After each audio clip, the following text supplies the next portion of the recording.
Hey man, welcome back to No Jumper News. It's your host, AD, with my guy, Poetik Flakko. Let's get right into these stories. First story.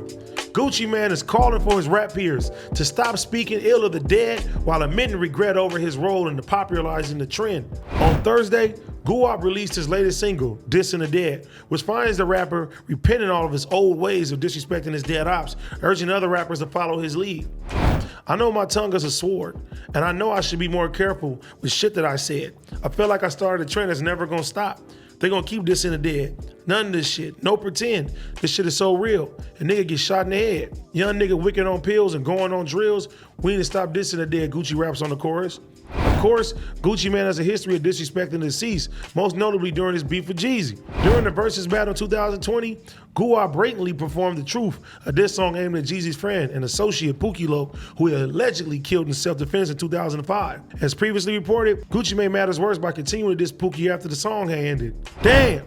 Put that nigga ass in the dirt, he said, taunting Jeezy. Smoking on Pookie Loc tonight. Gucci mentioned Pookie Loc again in January on his collaboration with Lil Durk, Rumors. DA dropped my murder, didn't have enough evidence to prove it. I think my house is haunted. Yeah, by who? The ghost of Pookie. Guwap raps. On Dissing the Dead, Gucci alludes to Pookie again, only in a much different manner this time. I'm the one that put your body name on a stone. I dissed the dead and I knew it was wrong. Hey man, I really respect Gucci Mane for this because he's taking accountability.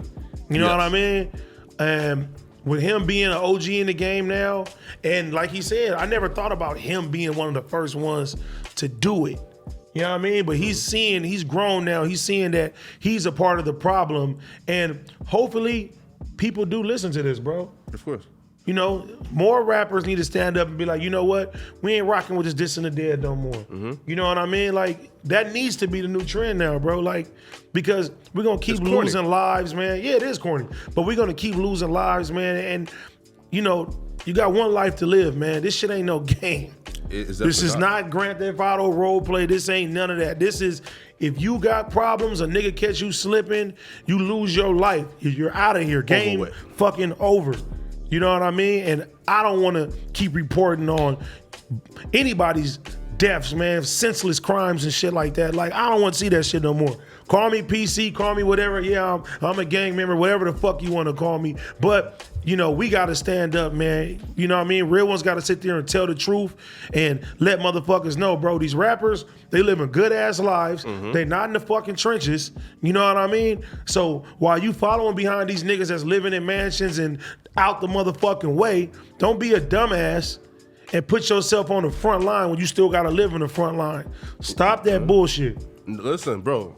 You listen, man, I 1,000% agree. You feel me? Like, even with Gucci, first off, like, we all know, like, it's stupid, right? Like, niggas dissing the dead for our oohs and ahs, you know, just to be killed a year later, to me, makes no sense. But with Gucci, I definitely applaud him for being the first. Now, I think the next nigga who need to be is Future. And here's why I think, listen, Future should definitely take the stands of Gucci, come out and give a public apology. Because when I heard Juice WRLD say, yo, I wasn't even thinking about doing, you know, like, no drugs. But then after hearing Future rap about it, yo, like, that makes me, you know, that made me go ahead and pick up drugs, and that got me hooked. And here's why, to me, that is diabolical on Future's part. I can understand if, yo, it's a street nigga rapping about killing ops and doing that shit, right? Because, yo, that's where he really lived and he survived it. I can understand. But when Future come out and say, man, bruh, I ain't never touched no drugs, like, bruh, right? You know, yo. Well, he said he didn't do it anymore. No, right? You know, well, again, okay, so I shouldn't say never, right? But, you know, like, he like did say, yo, I don't do drugs, I'm just rapping about it. So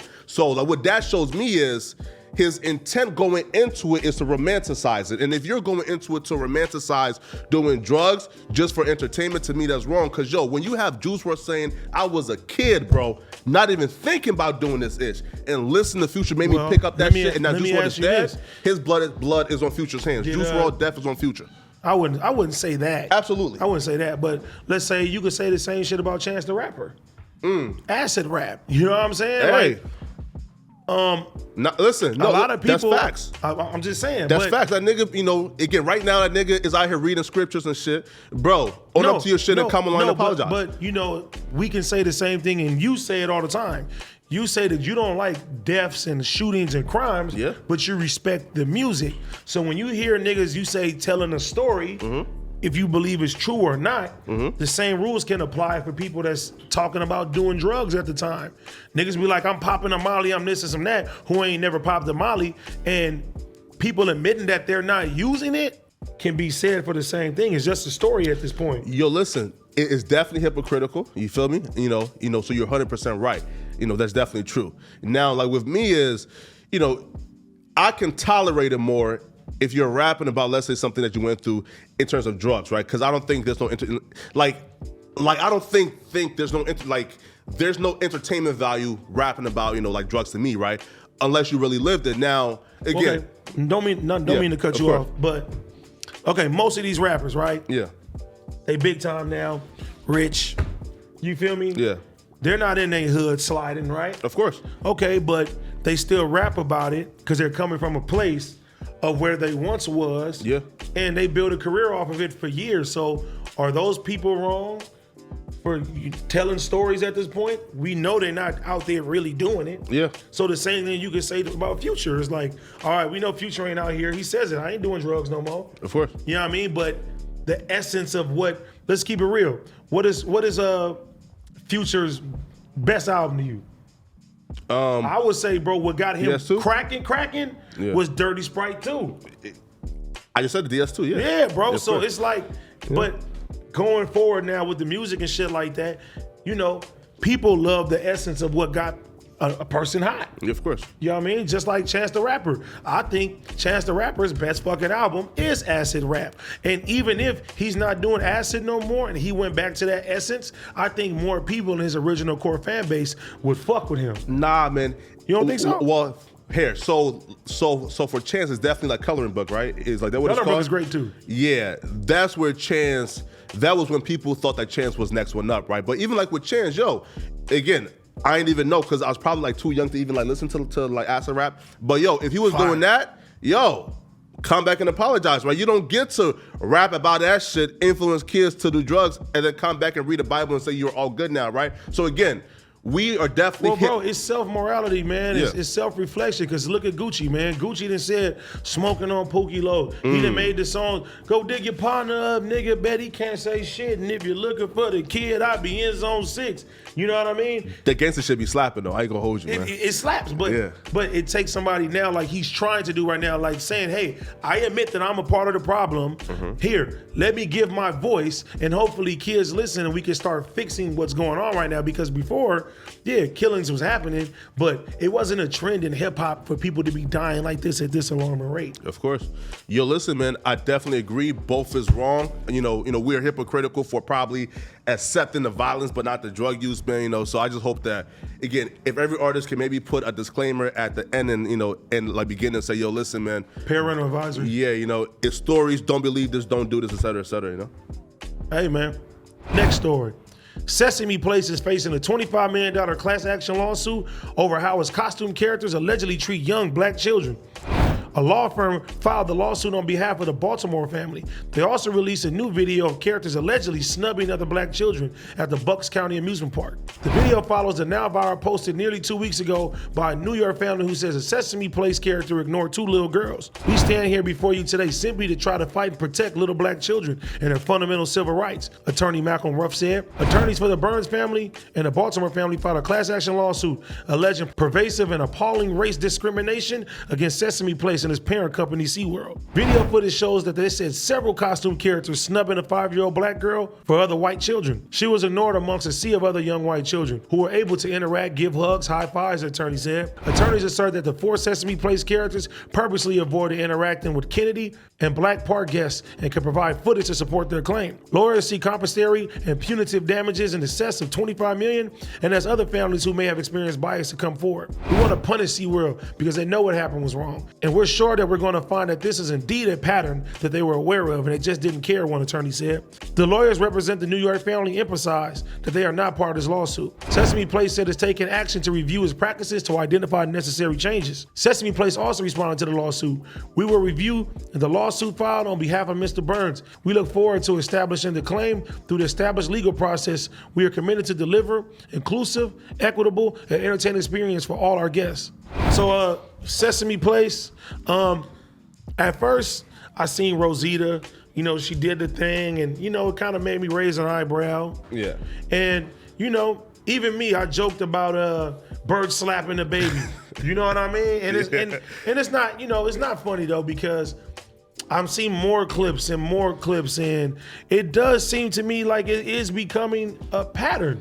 And that ain't cool, man. You know what I'm saying? These are not only young black children, these are children. You know what I mean? They look at these characters every day. They you know what I mean? They're their heroes. That's what they watch every day. And you know, to be ignored by them, it's, bro, I don't know, man. Sesame Place, y'all gotta get it together. That shit ain't cool. Yo, if black folks don't stop the foolery, bro, like, yo, if niggas don't stop the fuckery, bro, listen, yo, this gotta stop, man. And here's what I mean by this is foolery, bro. Now, when I heard fundamental civil rights over not getting a hand wave at a Sesame Place, to me, that just screams ambulance chasing and foolery. And here's what I mean by that, right? Black folks, we have a history of ambulance chasing, meaning if you get into a car accident and your bro is a block away and he's seen it, he's doing a 40-yard sprint to hop in that car to collect some of that insurance money, bro. Niggas got a history of this, bro. Niggas want the bag, bro. This right here just screams the bag, bro. I'm with you on that, but let me ask you something. Bro. I know you don't have any kids. Yeah. You got any nieces or nephews? Yes. Okay, so imagine this is Flakko. You take your niece and nephew. You have a nephew or niece? Both. Okay, you take both of them Yo, to Sesame Place. Josh and Jasmine, Uncle Love You. Okay, you take both of them to Sesame Place. You see 4 white kids with their parents lined across, and Elmo comes and hugs every white kid, and then sees your niece and your nephew, and they waving their hands and they putting their hands out to Elmo, and Elmo looks at him and does his hand like this and walk past him. How would you feel? Yo, it would definitely suck. I would be upset, but then my like initial reaction wouldn't be, yo, it's because they're black, right? Because for them to try to prove that they're doing this just because it's black kids. Wait a minute. Yeah.